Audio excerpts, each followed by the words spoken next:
क्या की गई हैं और कैसे कप्तान को वेलकम किया जाएगा, अली राना से जान लेते हैं। जी अली, बताइएगा।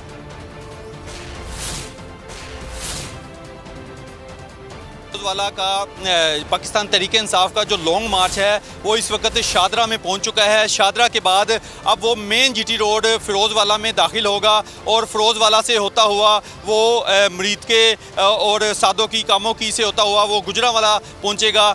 और अगर मैं आपको सिक्योरिटी बताऊँ तो सिक्योरिटी के यहाँ पे सख्त इंतजाम किए गए हैं। और रास्ते की अगर बात करूँ तो रास्ते में मुख्तलिफ जगहों पर इस्तकबालिया कैंप भी लगाए गए हैं। और मैं इस वक्त काला शिकाकू में मौजूद हूँ जहाँ पर ये इस्तकबालिया कैंप लगाया गया है। और यहाँ पर कप्तान के लिए फूलों की पत्तियाँ निछावर करने के लिए फूलों की पत्तियों का भी एहतमाम किया गया है। मेरे साथ यहाँ पर मकामी क़यादत हैं, PTI की मकामी क़यादत PP 137 के गुलयार खान साहब। हम उनसे मज़ीद इस बारे में जानते हैं कि उन्होंने खान साहब के इस्तकबाल के लिए क्या एहतमाम किया है।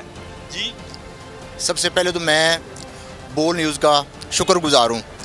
और दूसरा, ये जो अरशद शरीफ का साथ हुआ है, ऐसा नहीं होना चाहिए।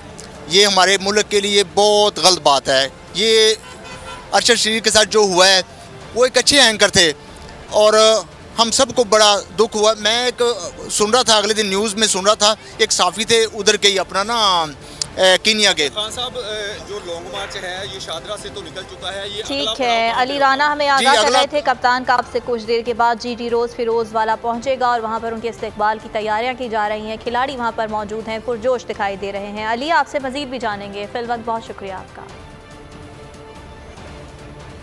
शेखुपुरा जीटी रोड मुरीद के